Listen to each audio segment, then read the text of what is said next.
Hi, I'm Dick Miller, and I'm getting together again. It's been at least 2 or 3 months since we've been together here. Sadly. Jeff Smith, our Senator Jeff Smith, who serves Trempealeau and several other counties in this area.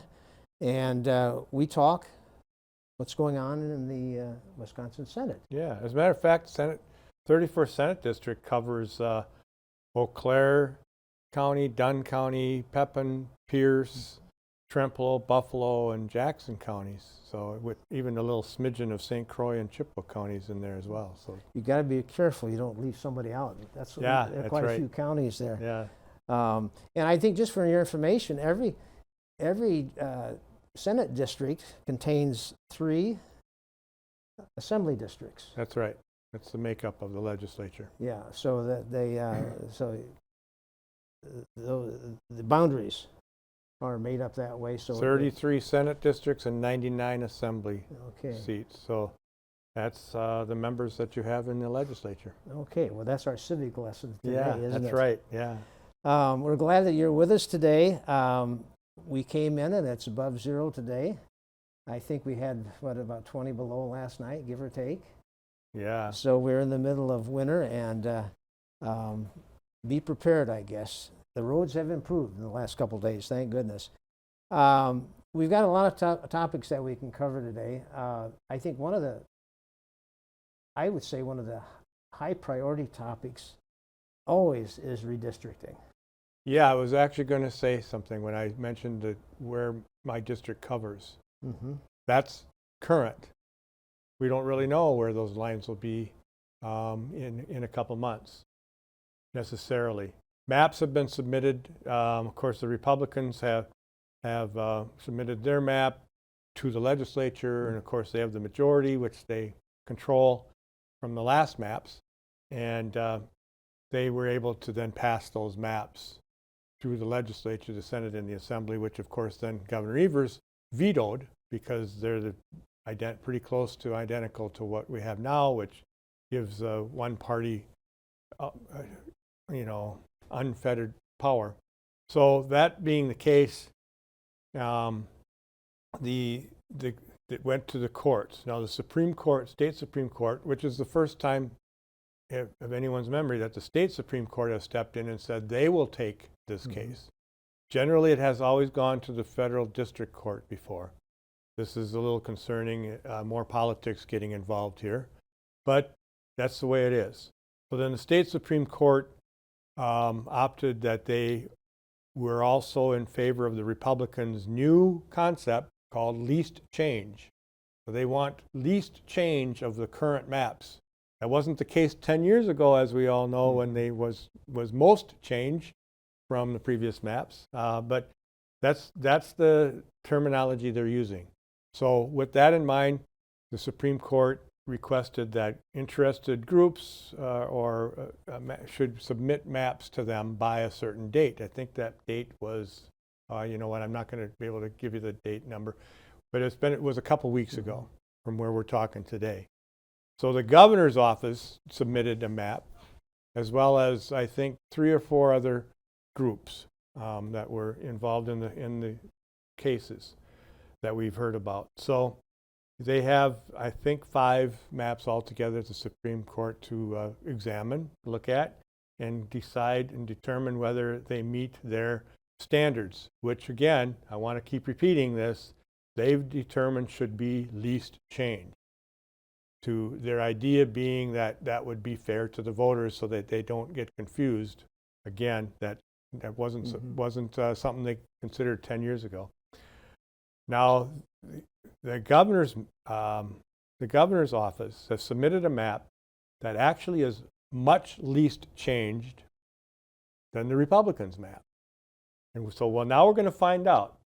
Is the state Supreme Court going to be honest and serious about their methodology of least change? Or was that just to play along with the Republican Party who has, and I'm not, seriously, I'm not trying to be, I know some people are going to take this as me being partisan myself. I think honestly it's something we all should be paying attention to. if the courts tell us one thing and then rule a different way, we should all be concerned. And so just to give you a quick analysis of when the governor's office submitted, it would change. Let me see. I got to think about this. Do I have that in numbers here? I don't think I do here on that. I had a sheet with me on redistricting. I don't think that part. So the governor's map would change less assembly districts. I think 13 assembly districts out of the 99 would not be changed at all. None. No change to those. In the Republicans' map, all 99 districts have some change in it. So they're just that part alone.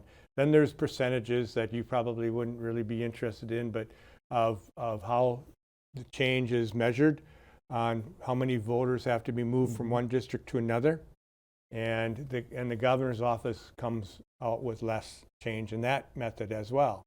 The most important aspect, as far as we all should be concerned, is that in the governor's map, the data that that anybody has and everybody has that measures this stuff would show that the Senate, which is 33 seats, would come out as a 17-16 margin Under the governor's map. Under the governor's map. And it would be in favor of the Republicans, 17-16. Under the Republicans' map, it's 22-11, based on what they've submitted and on the data.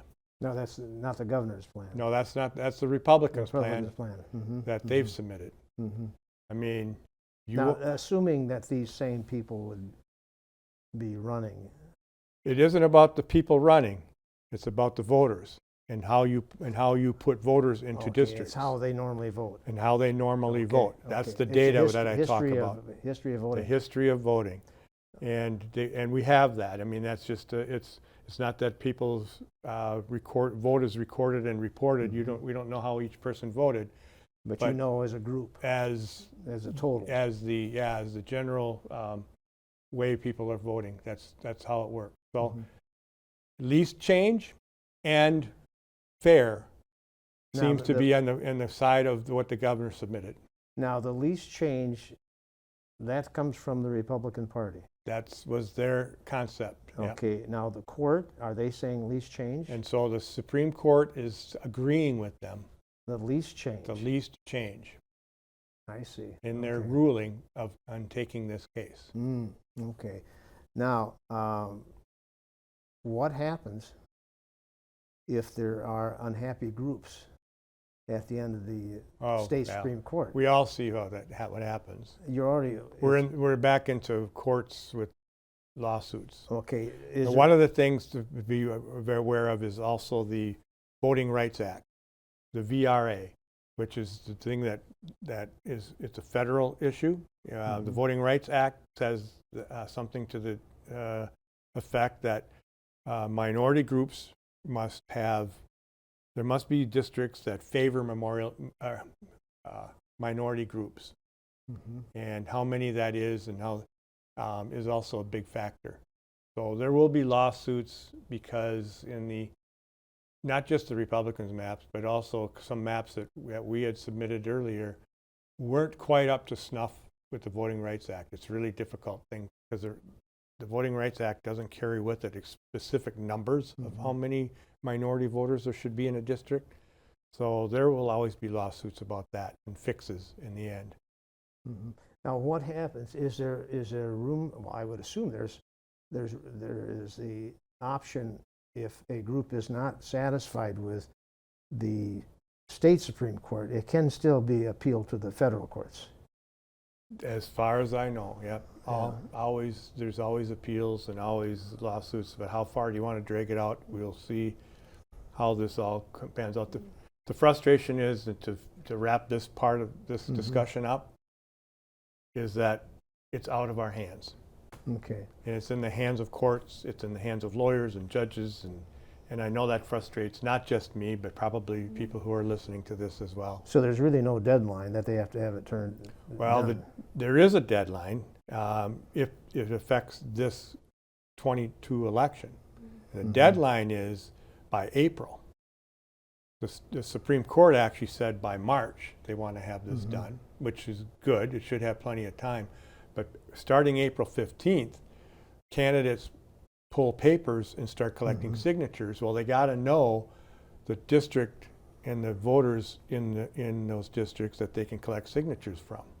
So if the Supreme Court, Wisconsin Supreme Court, is able to follow its plan to have it done by March, there is still room to deal with it. Yeah. If they hold off, it's going to make it almost impossible. Yeah. If this is dragged out beyond the end of March, we're going to be running elections with the same maps we have now. Yeah. Okay, it sounds like there's Did a I lot confuse you enough? there's a lot of work to do there. Yeah, there is. I guess I would hope that the Supreme Court would, in its play the objective role here and seriously view these plans and make sure that they don't overlook the importance of the voters in this state, that we all have a voice. That's right. Moving on, as many of you maybe know, there was a significant amount of money granted during the early COVID months. And I know locally the counties received a fairly good-sized chunk. State also did. Can you give us any insight into what this entails and maybe how the plan is to spend this money? I'll try. This has also become very political, and of course. And so I want to make this part clear before we get into the numbers of how it's been spent. Because Congress determined that the money would be allocated by state and by population and by need, and so that's how that's happened. It's coming from the feds into the state. And they determined through the legislation that the governor of each state determines then, once it's here, how to spread it out among the needs of their state, the governor's office. Now, of course, the Republicans in the legislature do not control the governor's office. That's a Democrat here in Wisconsin. But keeping in mind that actually I think the majority of states in this country are Republican governors, probably a slight majority. I'm really not sure what the number is these days, but that doesn't seem to matter to the legislators' majority here. They're constantly introducing things and saying, use the ARPA funds for this. Bills, trying to tell the governor how to spend that money. So don't let that fool you when they introduce packages or bills or anything that attached to it should come from ARPA funds. That's not their job. That's not our job. It was determined by Congress. That's not our job. That's the governor's job. And it's really a shell game to try to get you to think that for some reason the governor doesn't support some of the things. No, the governor supports making sure that ARPA funds goes to actual COVID relief, not to these other things, which, by the way, we have a surplus in this state over the next couple of years that we should be using those monies, and they have chosen to ignore that and not use that money for those things. So that's a little side note of that. So far what the governor has done has invested over $2 billion in CARES Act funds, and they've gone towards 15,249 Wisconsin farms that have been supported through this money, 52,920 small businesses assisted, $201 million invested in recovery for local and tribal governments, 2,746,783 testing and lab supplies that were obviously very much needed during this pandemic that have been distributed to local communities, 26,992,511 personal protective equipment and sanitizing supplies, and also we put in $100 million for improved broadband access using this money. That'll be on top of what we've also put in the budget. More than $650 million to support Main Street business and $130 million to strengthen our state's workforce, meaning there's training and there's other things we're doing to try to bring people back to work after all of that. So things are being done. So the money up to this point is pretty well allocated, the way it sounds. There's not 100%. There's still a little sitting Not there. 100%. That's right. There's still money in it, and it's, you know, if anybody in business or anywhere knows, you just don't throw all that money out there right away and then find yourself realizing you needed it for other projects or other things coming down the road. You got to be ready for all of that. So.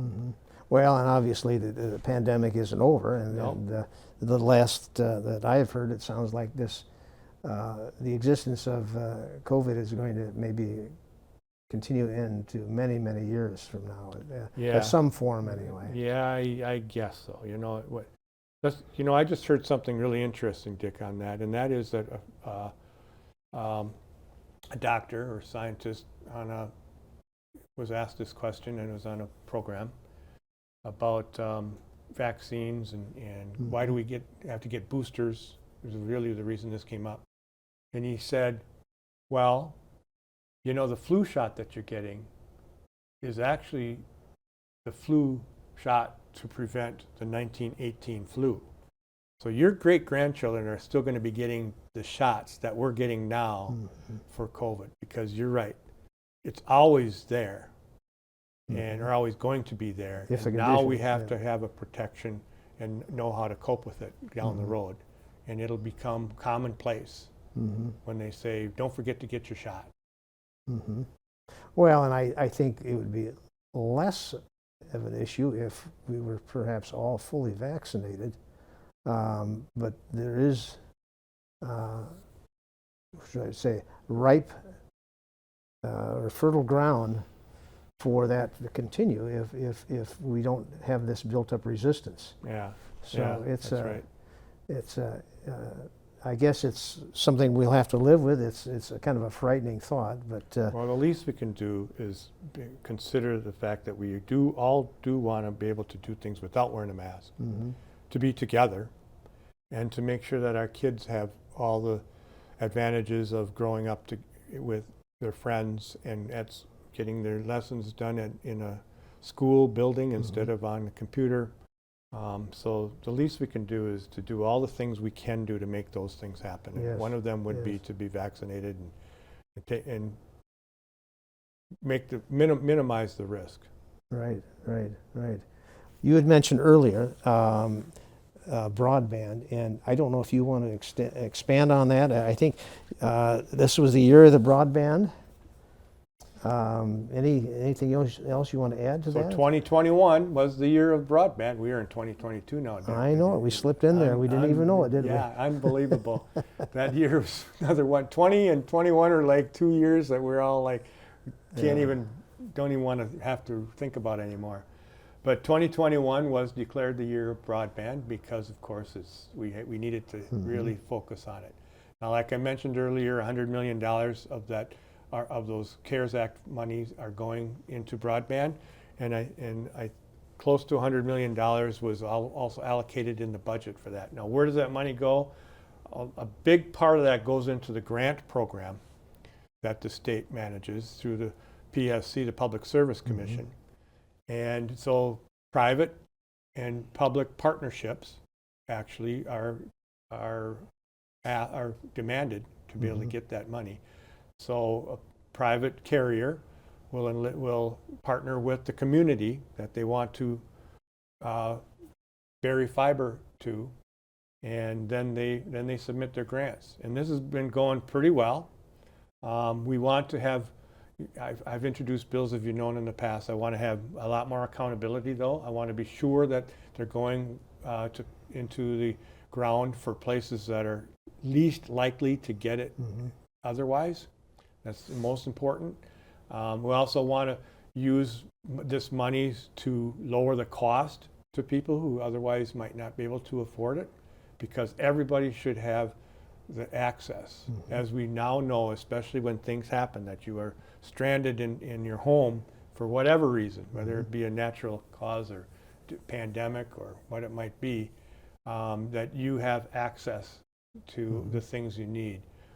And there's just so many reasons we need to have it these days. So I'm actually feeling optimistic that the ball is starting to roll and grow, and that snowball is growing, and we're seeing more and more of these places being reached that otherwise would not have been reached. You know, I had someone pose a question, what is broadband? Do you want to try to, in a very unscientific way? Yeah, well, it'll be, coming from me, it'll be unscientific. But that is a really good question, because I think about that often, that, oh, we just throw this out there all the time. High speed, for instance. What is high speed broadband?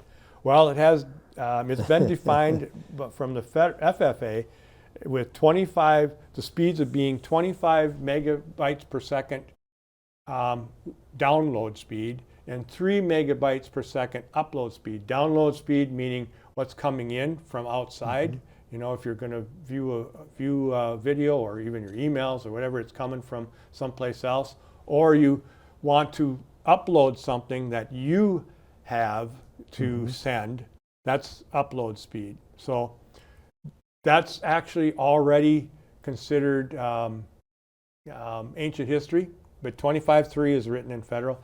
Statewide, we don't have a definition, and unfortunately, there have been a lot of companies out there that are selling 10.1, you know, speeds to people and saying, "Oh, you've got broadband."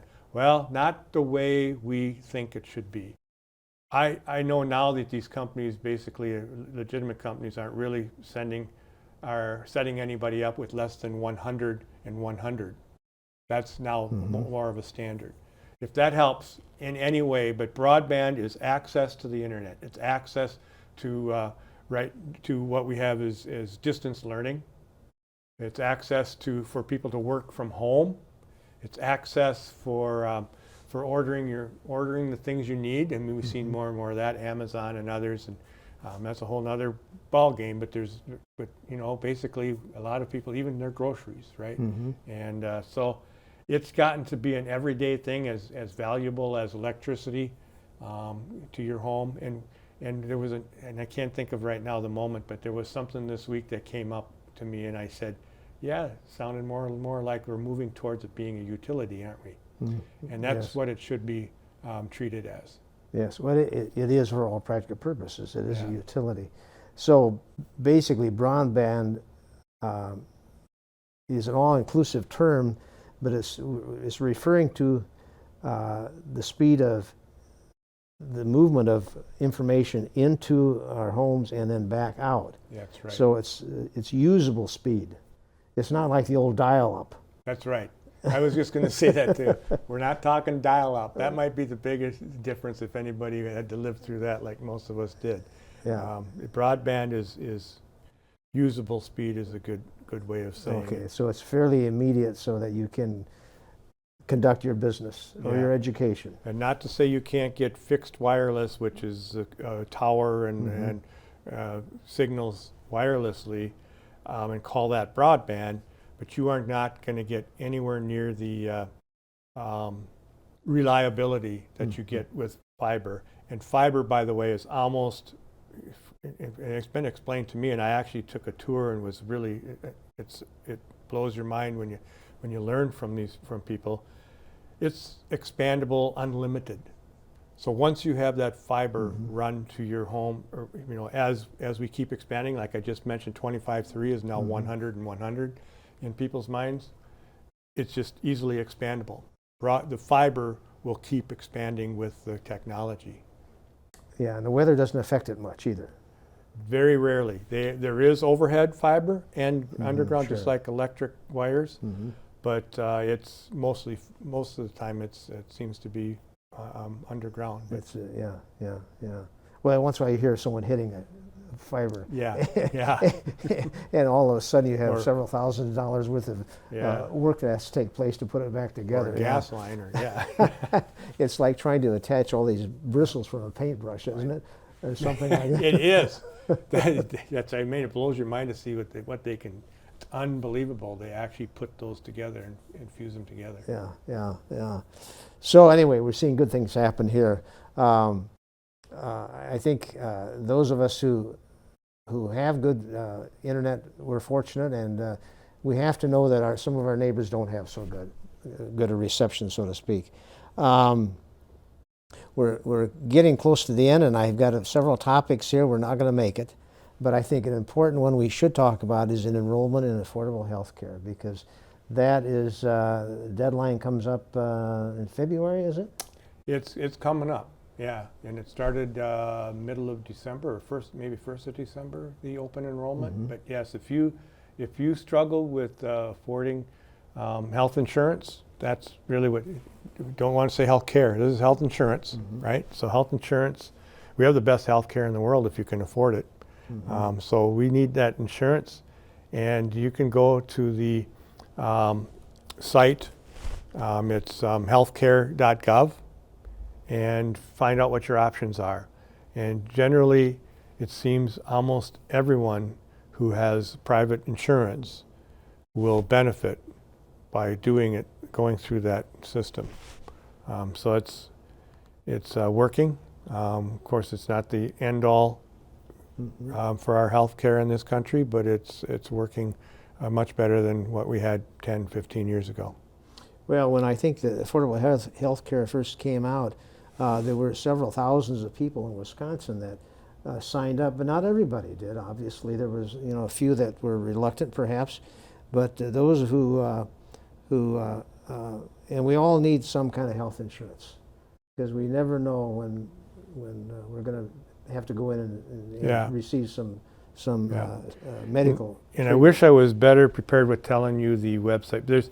Because the state has actually set up, the state commissioner of insurance has set up a website that's even better as far as the help you can get through them to sign you up and get you into the right place. So if you want to go to the Office of the Commissioner of Insurance, OCI, and check that out, they have people on duty doing that.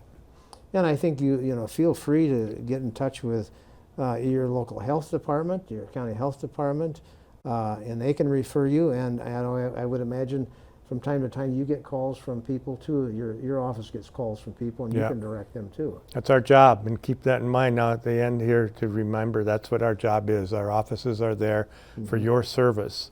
And when you need help for just about anything, call my office, and we have staff there who will try to help you in any way we can and link you to where you need to be linked to get that help. Okay, well, good. So we thank you for tuning in today, and if the weather permits, we might be here again next month, right? We'll plan on it. Okay, thank you again. Have a good day. Thank you.